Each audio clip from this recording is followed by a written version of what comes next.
I'm going to have certain things which I try to cover certain things which are happening recently in medical imaging. Although my area, I used to work on one or two more areas, but medical imaging is one current emerging area in which huge amount of work is anyways going to be done. And as we all are aware that initially computer vision is the domain in which most of the thrust was there. And once we started to perform very well in there with the CNNs and other stuff, the next area is anyways machine learning, medical imaging or healthcare stuff, because there also we are having huge amount of images onto which doctors need to work on, and they will have to do huge amount of analysis out of that. And for that you need expert doctors, expertise of a very specific type is required. And as we all know that developing nations and everywhere, if you wanted to have a scalable healthcare system, you need to somehow involve need to involve AIML. The point is that here things has to be very, very specific. Here errors are not allowed at all. So that is why it becomes much more challenging in the case of healthcare. In case of image, and if you are generating some images using DALI 2, or maybe doing from text to image and so on, then you know it's a piece of art. I mean, if you generate some image which is similar to what you are looking for, even you are okay, but small amount of uh, error that's going to be introduced if you are generating certain things or analyzing certain things which is going to impact your health, impact your analysis of the doctor, which is seriously not acceptable. So because of that, healthcare becomes much more challenging, and I'm sure that in the upcoming 5 to 10 years we are going to see a big growth in health AI based healthcare systems. So my plan is that to talk about certain medical imaging modalities which are being there, so that at least we can understand or see what type of images onto which few what type of images, few different modalities onto which radiology and doctors and these technicians need to work on. And once they generate such images, a doctor need to see and need to decide that whether it's what type of analysis is essentially required. So we'll see anatomical representation, physiological representation, and then we will talk about two different areas. These are the areas in which I am working. So I have focused on to give you some amount of introduction of these two areas, in which one is going to be the X-ray report generation, which was anyway that at some point of time was very, very important, that automated a system is there. X-ray report will go in, and you will get the document out of this coming out in the form of a report, and a doctor can quickly screen. In fact, doctors may not require to even quickly screen. I mean, AI will say that okay, I'm telling you that whether there is some issue or not, and if you do 10,000 such screenings, it will out of that 10,000, it will flag out of that these are the 100 things onto which doctor has to see. Others are okay, or not much anomalous stuff is being there. Much more scalable. So that was one area in which I started to work lately, 2020, I guess 2020 or 2021. So we have one paper over there. I'm trying to cover that. Along with that, I have some project onto which I'm working on that's related to brain imaging, in which I'll show you that in the Indian scenario, how can we really see inside an MRI scan and detect and do certain things which are really very challenging, complex, but if they are done in an automated way, doctors can be hugely benefited. So AI healthcare, as we all know, that diagnosis has to be done. So there are different types of modalities onto which you will work, and you need to do certain diagnostics. Report generation is something that once you do diagnosis, there has to be someone who can write this report in the doctor's language, which can be universally accepted and can be understood by each and every doctor. The other stuff, one can say that robotic surgery. So now this is going to come up with a great time. And these robotics arms are there, and they are keep on getting better and better with much more precision and dexterity. So if you have certain arms like this, how can they do such precise medical robotic assisted surgery? So right now it is assisted surgery. Soon, probably at some point of time, robots, all this will be essentially being trained in such a way so that they can do their autonomous surgery on their own. AlphaFold, which was, uh, some of you may be aware that DeepMind has come up with a method by which they understood how to understand the structure of a protein, and then you can somehow design or discover different possible drugs. So this was again a very big breakthrough. Along with that, so much amount of work is being done because now we started to have a wearable devices. So on thumb you wear something, on your wristwatch you wear some band, or on your neck you wear some on your neck you you wear some band, and these started to acquire certain key information out of you, and then utilize that to somehow manage, or started to monitor your health and flag certain stuffs which may be required for you to be looked off. Then the population health management means that you'll have huge amount of data, and it's a scalable system in which you are health managing not only yourself but also your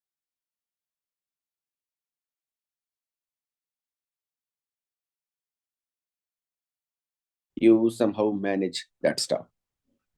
Let us see certain modalities. So my aim is that to talk about two different papers, as I have said, that X-ray and the MRI images, how to work onto that.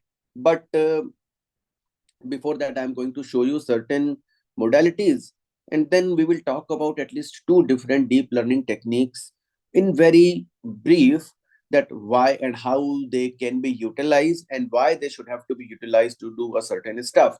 And we'll see that how they have been utilized to solve few certain problems which are being there. So it's ultrasound images, X-ray modalities. So you can see that images like this, and these are the ultrasound images. X-ray we all have seen, and in upcoming slides, certain more images are going to be there. You can have CT, that's a computer tomography, then phys. So these are the anatomical related things in which you can see different organs and how you can understand certain things related to that. Physiology means that given these organs, like inside the body, how can you figure out certain characteristics, what's happening inside that. So it's a radioisotope labeled imaging in which PET and SPECT, two different types of medical imaging modalities are being there, and multimodal in which you can have you can acquire PET, CET, or SPECT or CT, or maybe PET or MR medical. That's some MRI images that you can magnetic resonating images that you can scan. Now just see these images again. It's a visual representation of the anatomy, and how can you see the anatomy which is inside your body is X-ray, then fluoroscopy, as we have said that related to cardiac angiography and digestive tract systems like ultrasound and so on. So you can see that such type of images you are going to get, and in the case of CT, as I have shown certain things related to your CT can be seen like this. Now, if these are the images, then it essentially from medical imaging slightly somehow go towards the computer vision problem. So you can see that inside this, there is some intestine and certain things are happening, and doctors are interested to figure out certain stuff out of that. Similarly, this is the lung area, and if you can somehow figure out this is the lung area, this is the spine area, and uh, and what's this image is going to talk about, these are, you can see your joints that you can even see. So given that stuff, uh, doctors has to see initially. But now if you have AI enabled systems which are actually computer vision based system, you can definitely apply certain machine learning, deep learning related algorithms. So here you can see the physiological representation of your body, in which how your body physiological system is represented. And if you wanted to see that, you can use these type of modalities in which you can see that in CT scan, images can actually be seen like this. But in the case of PET scan, you can the contrast between this and this, here you are having a better contrast, but here you can see certain more physiological characteristics that may happen in certain things which are happening inside different organ sets as well. So here you can see different organs, and here you can see what's the physiological characteristics which is happening inside the organ. With very small amount of medical imaging and its corresponding stuff, I also wanted to cover the the network, which several times deep learning architecture. So we used to say it as the deep learning architecture. So these are the deep learning latest architecture, that is transformer based deep learning architecture. And essentially this architecture becomes very important, or one can say becomes a landmark in medical imaging and or any type of computer vision related algorithm. Initially it was being designed to see text, but later they started to work on that. Okay, not only text, it can also see the images. So it was initially transformer, later, so initially it was transformers for NLP or a text related thing, and then they come up with VIT, that's a vision transformer. VI usually not being written like this, VIT, that's a vision transformer, and then they come up with VIT, that's a video vision transformer. So essentially, so if you have a if you have a text like this, in which you have, these are the tokens: I am going to India, I love India, and so on. So this is token number one, token number two, token number three, four, five, six, seven, and so on. And this is the way in which your transformer network is going to see see the text. But the point is that when it becomes an image, now you can see that it becomes an image. Now how can you see image in the form of token? So they divide this and say that that's my token number one, token number two, three, four, five, six, seven, eight, nine, 10, and so on. And then I have a small encoder network, which is going to see first this stuff go in, and you will get a corresponding encoding for first token. Then this will go in, you will get the corresponding encoding for token number two, and so on. And now instead of this, which can be seen initially as the encoding which is going inside the transformer network, now this one, two, three, four, and so on, this stuff is going inside this. So this is the way transformer essentially see inside an image. Certain more stuff is also being there, but in the broad way, that's the way. So how this transformer works is the thing we need to see. And right now I'm going to only show it in terms of I'm going to show it in terms of how it can see the text, because my purpose is that to show that how transformer can be used to generate the report. A report is essentially going to be a language model.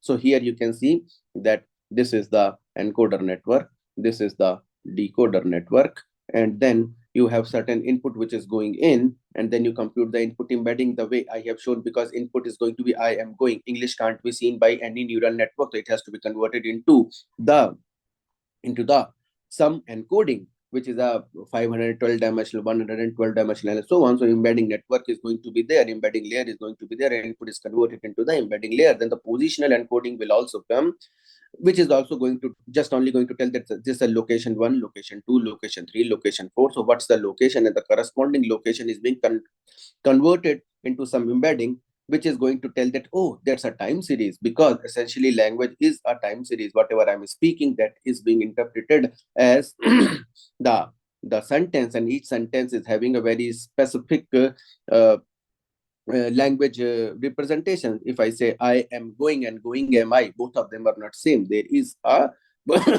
position associated to each and every token. So you have input data, you have positional data, both of them actually got added and go inside the encoder network. Finally, you get the output which is coming out of the encoder network, which is being shown to the decoder network. Decoder is also going to see, you know, the output that it has to generate from the input. So a transformer is a network which will take, say, English and convert it into, suppose that, into French, suppose that. So English to French generation is something, once you learn that, you can generalize it to any type of language translation, any type of cross domain conversion of your data. So certain things will go in, as I'm going to show, but inside any encoder there is going to be a self attention network, there is going to be a feed forward network. So several times this is being called as the self attention, then the feed forward network. Similarly, here also in the decoder, you are also having the self-attention network, you are having a cross-attention network, and then you have a feed-forward. So the major difference between encoder and decoder is that encoder is having self-attention, or you can say that encoder doesn't have a cross-attention. Cross-attention is required when you need to see that how can I attend English versus French. So French, if you wanted to know how can I convert it into French, and there is a cross domain that while converting French, you also need to know some information about what is the English context that's being shown to you. So that is the cross attention that need to be learned, but that is going to be learned in the decoder. Finally, what is the whatever with the output that you are going to get, it is going to be fed into a linear layer and then softmax, and which is going to tell you what's the probability of the next word. So this is the encoder part, that's the decoder part, and this is all being trained as an auto encoder or auto regressive manner. This is essentially being trained as an um, auto regressive manner. So auto regressive manner is that I will show one thing, and and I expect you to generate the next word for me. If I show you I expect that M has to be your output. If I show you M, I expect that next word that I am expecting has to be your output. Okay. The detailed architecture is this. I may not cover because I need to cover one more stuff. So I am good embedding positional encoder, decoder, and now you are having multiple such encoder, encoder 1, encoder 2, encoder 3, and so on. And then whatever the final intermediate latent representation that you are going to get, that is being fed to multiple different decoders which are going to be there. And you see that I am good internally completely being shown to the encoder in one go. I am good, and output representation for all of these three tokens you will generate, and these representations is being fed to decoder, which is generating the corresponding French in step-by-step manner, which means that when SOS start of the sentence will go, it has to say that next word is J. And when J will go in as a next token, it has to be Wes. And then good, now J and Wes, and now Wes will be shown to the network. Wes, when it's being shown to the network, it has to say that what's the next word corresponding to maybe the good or whatever be the corresponding stuff. And the most important thing which is happening inside this is that network is going to divide each and every token into query, key, and values, and any token is being essentially converted into its corresponding query, key, value, and self attention and cross attentions are actually being computed using query, key, value, using this particular formula. So as per the time, I need to skip that stuff, but we all understand that once the essential concept is that the self-attention actually wanted to say that if this is the sentence and you wanted to compute the relationship of the same sentence with the same sentence again, it will become the self attention, because both of these sentence S1 and S2 between which I am going to find out the attention, they they are same. That why it becomes a self attention. If here it is English and here it is French, it will become the cross attention. Secondly, if I show you that it this it word is having good connection with dog, and that is the attention, and that is the relation, and that is the weight somehow we need to learn in our attention, that when the feature that you are going to generate for it, it has to have a huge relationship with dog, because of the fact that we are here saying that our dog ate the food because it. Now who is this it? It is the food or it's the dog? You say it's essentially the dog. That's why it has to have a big relationship with this. And using self-attention, such type of relationships are going to be learned. And that's our model. I may not be able to give you the details, but you can see that that's the whole model for chest X-ray detection, which is going to use the transformer based model, in which these are the X-ray images which are going inside the network. This is the image onto which we are supposed that working on. Over that we apply some lung detection region. So now you see that only this region has to be shown to the network, and then we have at least three different networks, 1 2 3, and they are being separately being dealt, and four networks. So first we see compute the features out of that, then we also try to figure out that what are the regions where there is some anomaly, and and if their region is having some anomaly, the corresponding some tag has to be generated, and using that tag and the feature that we have got from the chest X-ray region, they need to be merged so as to compute the findings. So this is the chest X-ray feature generation. It's a straightforward, simple network. Chest X-ray feature extractor, which is going to take the image and apply conpool, and so on. The only thing is that that's a separable convolutional block, so as to reduce the depth-wise separable, so as to decrease the number of parameter, and finally you got some features out of that. Similarly, how to get the anomaly inside the network is that we divide this whole thing into different parts, and we show these different parts to the embedding generator, which is finally going to say that whether there is some anomaly or not. This embedding network can be seen like this, and which is being trained as a triplet, in which you are having I'll show an anchor and a positive and a negative. So anchor and positive, they belong to the same class, negative belong to some other class. So if it's a anomalous stuff, then here you will have the anchor and the corresponding positive sample and the corresponding negative sample. This network is essentially being trained in such a way so as to just figure out, is there any anomalous or significantly different than average or the normal behavior, and if it is the thing, it somehow need to come up with normal or abnormal stuff. TC net is the network which is going to take these images, and all these three things will go in, and we can concatenate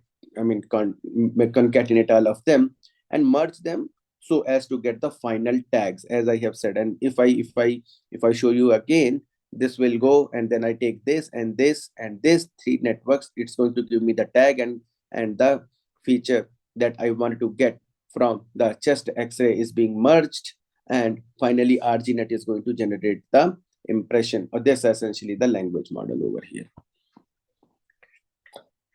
For the benefit of time, probably I was interested also to show you one more thing that I'll try to skip certain things, but still I give you the brief overview of the brain imaging, in which you can have MRI scans, you can have fMRI scan, you can have TMRI scans. So MRI scans, you can see that's the static images. fMRI, we will capture the brain, but ask user to do different tasks, which is going to talk about the functionality related issues or functionality related areas, that will say that, okay, this brain region is responsible for something, this brain region is responsible for something, and so on. Now the point is that the specific work was that we are right now working, that's a white matter tractography. And if I just say that our plan is that inside the brain there are so many different tracks which are going from left to right or bottom to up, and these are essentially the fibers. And how can we somehow get these these fiber directions or the fiber maps that you can somehow get, which are actually essentially being responsible to perform certain tasks.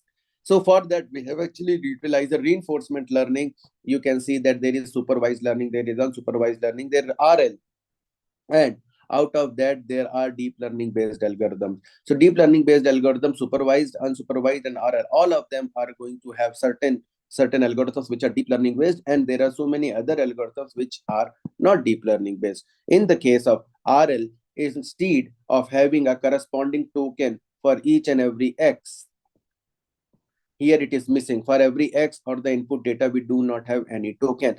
And it is going to be an agent who is going to learn how to behave optimally inside an environment. And within that environment, just think about it's a game. And if you are playing a game, then you need to train an agent which is being trained via some policy. An agent to follow, agent need to learn such policies that if he follow, then he can work well and behave optimally inside the environment. And what does it mean that it behaves optimally? Agent need, environment is going to give some observation or some state into which agent will move on, and depending upon the agent's space, current state, policy is going to tell that what action one should have to take. Depending upon the action, environment is going to tell that what is going to be the next state of your agent, and it will also give you the reward. Agent's work is to behave and learn such a policy so that whatever the action I take, environment every time keeps on giving me a bigger and a high reward. So that's the optimal policy which is agent has to learn so as to get maximum reward out of this. There are certain obvious pros of such stuff, that it will focus only on the problem. We do not need huge amount of labeled data, and if your environment is having huge amount of uncertainty and dynamics, your system will work. There are several different ways in which such type of algorithms work. There is model based, policy based, value based, and the most important one are the actor critique. That's the thing that we have applied in our case. But there are several challenges as well, like extensive experience. RL is the way in which human also learn. We as a human do not apply any supervised or unsupervised type of learning. We play the game, and several times it's being called that RL is the learning via exploration. So if you are learning via exploration, here we explore the stuff, go here and there, work for certain things, and if we get rewards and higher rewards, we will keep on repeating those actions. And if we get lower rewards or keep on failing, we keep on reducing the probability by which those actions that we used to take. So, but for that, that's a generalized learning. We are not learning to fulfill an objective, but here your objective is to get maximum reward. So extensive experience, delayed response rewards, and a lack of interpretability are the three things which several times are the big challenges of RL. This is my last slide, in which I have just shown that this is my actor network, that's my critique network. Actor network is going to learn a policy, and critique is going to learn a function by which it is going to check that how good or bad your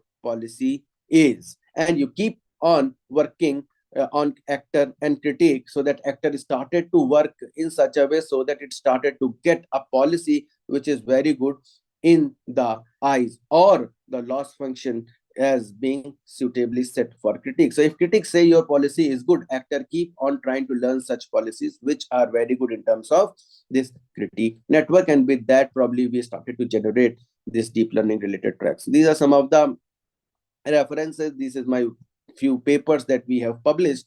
This is the work that we have followed.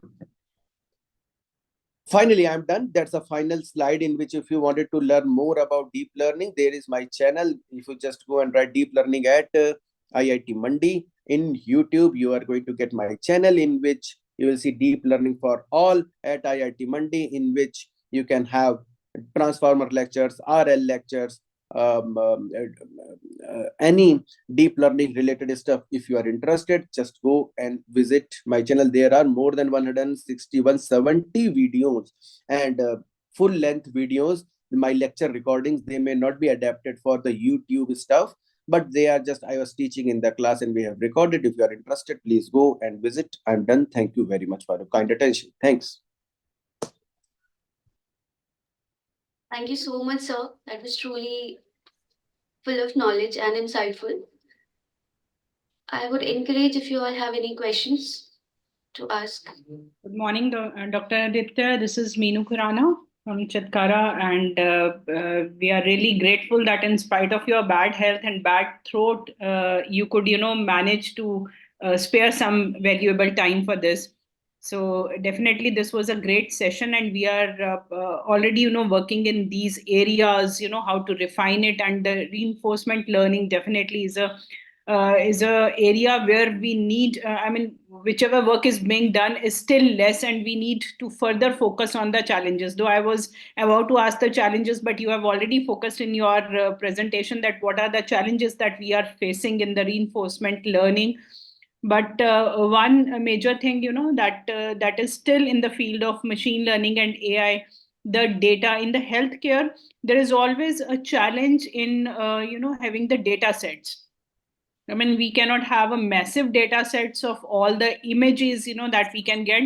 I don't know, you might be facing some challenges, but yes, we do not get much support from the hospitals and the other areas because of their own constraints, that we don't get a data set of the images, that we can explore further.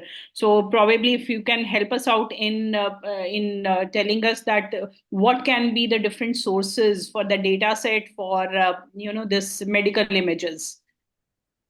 Yeah, thank you, ma'am. Thank you very much for the question. And and that's perfect. That if you want to work in the area of medical imaging, it's really very difficult to get the data. And if you wanted to apply supervised learning, it essentially means that whatever you wanted to do, you will have to show your network, which means that you need to have all different types of data possible scenarios in which data can be collected, and which is several times or most of the time it's not possible. That is why what I have seen is that RL is a way in which if you convert your problems or your the task that or of the objective that you wanted to do and apply reinforcement learning. The good thing of reinforcement learning is that it generates data on its own, and it doesn't require the supervised label.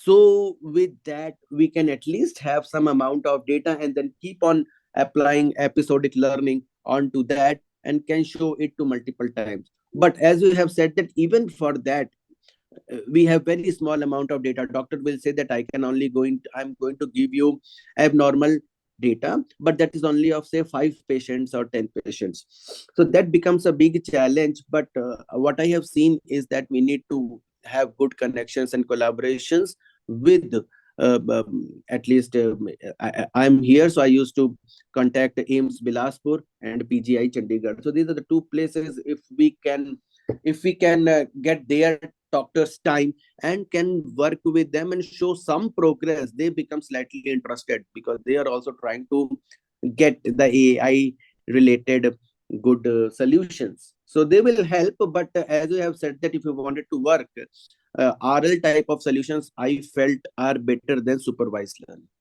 Right. Right. Thank you, Dr. Nigam. Thanks for your time, and definitely we'll look out for some, inputs from your side and some mentoring from your side in working in this upcoming area, which is in healthcare sector. So thank you very much for your time, and wish you a good health. Thank you. Thank you, ma'am. Thank you very much. Excuse me, Dr. Nigam, I have one question from you. Please. Yeah. Sir, I just want to know what kind of the facility which are there at your institute so that we can collaborate for the study or from with some research over there. So the good thing and the bad thing about deep learning is that you only need GPUs. And Okay. the good thing is that you only need GPUs, and the bad thing is that they are very costly. So we have huge amount of GPUs for us, and most of the time we used to purchase them from our project. So but whenever you got a funding from government, we keep on purchasing. And single GPU, a good GPU onto which you wanted to work on, at least cost something around between 3 to 5 lakhs, in which GPU and machine is being there. So we have at least in my lab, my students, we have at least 10 to 15 GPUs onto which my research scholars work. Similar to that, each and every faculty member is having their own GPUs. Along with that, our institute is having a HPC cluster in which we have at least 20 GPUs. Along with that, we also have a Param Himalaya. Uh, it's a supercomputer in which we also have certain 20 to 25 GPUs. So we have some GPUs, but depending upon our strength, as you also know, that our strength is also having, our students. There are at least we are having data science, we are having BTech in data science, BTech in electrical, BTech in computer science, and then MS MTech PhD. So I will say that these are the resources we are looking to scale up and trying to come up with a new deep learning lab in which we are trying to purchase new 40 GPUs. That's the plan, but this is the thing that we right now have. As far as the data, as I have said, that right now it becomes a data science and data centric stuff, which essentially mean that you need to have the best possible and good amount of data. For that, we need to collaborate, and we are collaborating it with AIMS Bilaspur and PGI Chandigarh. Sir, is there any process so that we can have a collaboration with the you people also, or we can have some like we can use your lab over there? Is there any process, or we simply come to you and just go go for our experimentation? As I have said that, see, once you talk about doctors and you wanted to collaborate with them, they are also interested to see that what is the AI related stuff we are going to have after collaboration. Similar to that, if you wanted to collaborate with IIT Mandi faculty members, you can individually talk to them. As I have said that each and every individual faculty member is having its own GPUs, and if you and your students are looking for a specific work that you wanted to do, or collaborate with some faculty member on his already ongoing projects, then you can have individual collaborations. Otherwise, there are the ways in which MOUs and other things keep on being signing with the staff. But I can tell you that GPU scarcity is there. It doesn't matter if we have 50, we need 100. So that is Okay. the thing. That is the thing. Right now, we are also in the position to acquire more and more, but everyone is interested to have collaboration, and collaborations are going to be fruitful. Then everyone, got benefited and keep on having MOUs and having further collaborations. Thank you, sir. Thanks a lot. So we have one more question from you for you. Dr. Rajiv, you can unmute yourself. Yeah, good morning, sir. Good And morning, thank sir. you for this wonderful session. Actually, sir, I have one query related to the medical science. So, what problem that we are facing mostly, the most of the time, the medical data is unbalanced, right? So, to balance the data, we are using the augmentation technique and the other techniques. So, which one is, in your opinion, which technique is more suitable to deal with the unbalancing problem in medical data? I can tell you that that is the biggest problem in last 5 to 8 years. That is why doctors do not rely too much on AI based solution. If you go and talk to any doctor, he will say that no, no, no, I don't believe in your AI stuff. Even now, because of the fact that data is scarce, then data is completely imbalanced, and whatever the network that you are going to train, there are very less positive or the patient data, and very much or huge amount of um, the data which is of the negative or the normal class. So normalcy is very easily going to be learned, and then it becomes very difficult. And I can tell you that working in such scarce data with huge amount of imbalance, the only thing that we keep on doing is that either do augmentation and learn onto that, or we apply certain synthetically generating data and then working on to that. Both of these techniques are not very scalable. If you have very small amount of data, even augmentations are going to learn the very similar stuff, as well as synthetic data is going to have its own challenges of coming up with different artifacts. My only solution to such stuff is that we need to get more and more data, because getting more data is the only only only way out. So we need to collaborate with doctors, show them good results, and get their confidence, and say that okay, in a span of 2 year and 1 year or 2 year, we are going to develop something. Please collaborate with us and give us huge amount of data. This is one thing. The other thing is that even if you got more data, we need to think about more unsupervised or RL based solution. I don't say unsupervised, but the RL based solutions, because that is the generalized learning. If you somehow learn to work or see a X-ray image for a specific task, then you can use that agent to do certain other tasks as well. So RL is something I am very much interested to, or so my suggestion is that work in the RL domain.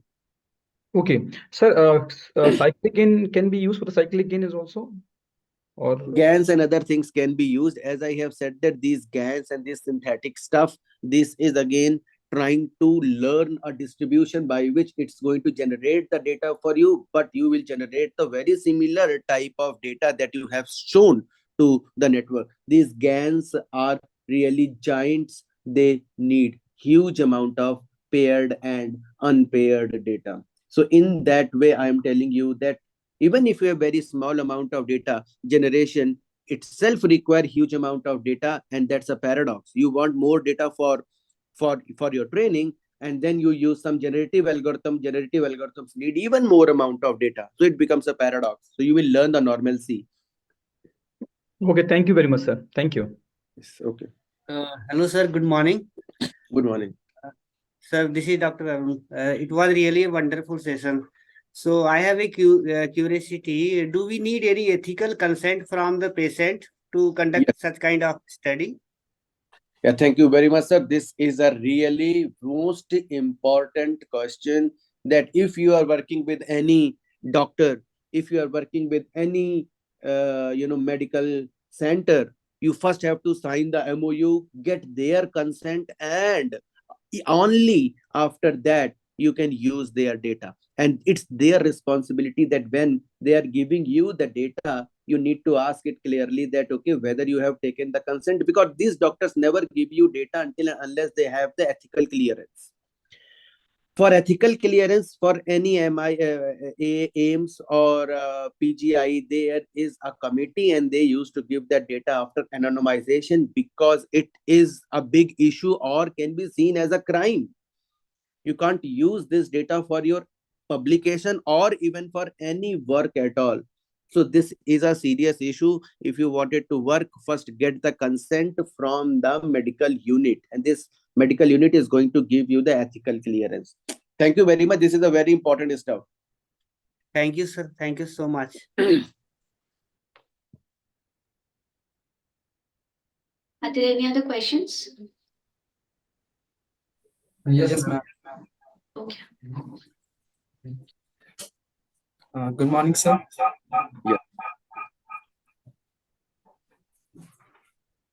Good morning, sir. Yes, boliye. Am I? Sir, thank you for this very wonderful knowledgeable lesson. Sir, today AI has become vast and growing rapidly as compared to back days. But you are saying that use of AI will be more in medical field, but there's always a chance of error in the medical field and by the operating any operation or doing any surgery. So is there any way that we can counter that problem? Thank you very much. And this is these type of questions we need to address. And the important thing behind this is that such things are really going to be in the heart, because AI is going to develop. And your question is really perfectly valid, and keep on getting that stuff, that errors, how we are going to manage the error. See, it is going to take time. AI is not flawless stuff, but just remember Siri and Google, when you speak right now, they are very good. But 10 years back, you may be kid and you may not be using, but I was using and everyone was using, and at that point of time it was just a gimmick. It was just a tool. Now it becomes very good. Just think about it, that autonomous driving is going to be there. And in Indian scenarios, people are now right now working. US, it is happening. Just think that technologies is growing. Don't worry, right now it's only going to be assisted surgeries.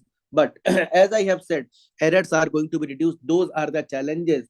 And Deep learning and AI ML techniques are keep on evolving. You are going to get more and more data. At some point of time, for object detection, we was having only 1,000 images. Now you are having millions of images for object detection.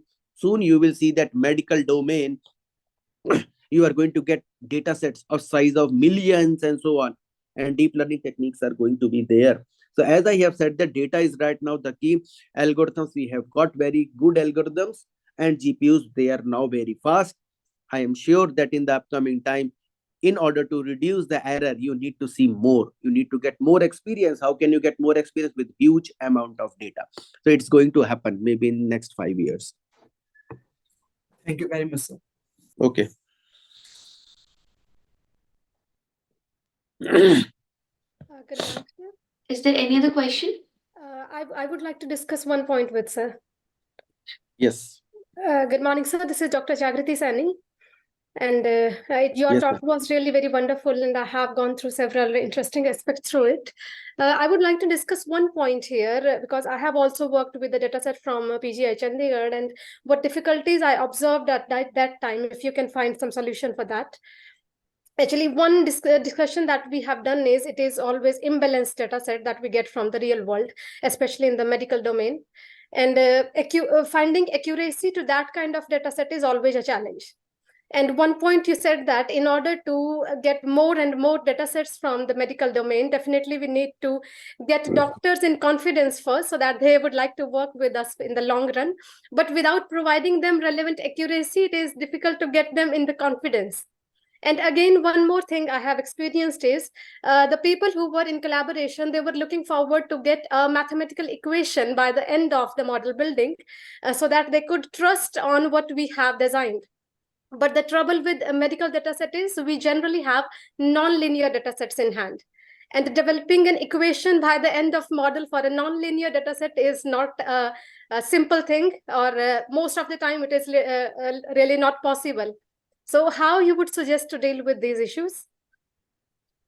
And thank you very much. And I can tell you one thing that you are well aware of several stuff. And yes, that's completely true. And these guys, in fact, I mean, they are several times doctors. So doctors also wanted to see that what you have done. And deep neural network equations are not there. It is only the accuracies and the performances. So I can tell you one thing that the only thing, as you already have said, and we keep on asking this thing, keep on saying this thing several times, that the accuracy is something that, suppose that you have made a chest X-ray report generator, and if it works well, you take your system to any doctor, open it in front of him and say that, okay, give me a report. He will give you a report in 2 minutes. He'll give you the report in 2 minutes, and then you take that report and show it. I mean, he will give you the X-ray in 2 minutes, and just give him the report and say that, okay, see how good or bad it is. If you are generating something, I'm sure that he becomes happy and say that, okay, now I'm going to give you 10 data, 50 data, 100 data, or so on. Getting getting good amount of data is one thing, and as you have said, only confidence is the thing. Either you show him certain equations, or you show him some performance. Even if you show him equations, finally he is going to say that, show me the performance. That is why I have said that if you have something in your mind, discuss the doctor, get some performance, make it working, take it into your laptop system, talk to the PGI or AIMS or Bilaspur or here or where. I mean, in Chandigarh, there are so many different medical centers. You go there and they every day collect huge amount of data, and you show them some performance, and I'm sure that these doctor and personal level relationships with them, and they are definitely going to provide you data. Data is right now the key. And learning new techniques. By the way, I can tell you the paper that I have shown, it's a 2021 or 2022 paper. In deep learning, 6 months is a good amount of time in which all the previous work is completely being obsolete. So right now I can tell you that the paper that I have shown, although it was having huge amount of stuff, but right now it is obsolete. So you need to keep on learning new concept, new deep learning techniques, and keep on applying into different problems onto which you wanted to work on, and show that our performance is getting better and better. We are getting interpretable, explainable results by which you can impress the doctor. Thank you very much, ma'am. Thank you.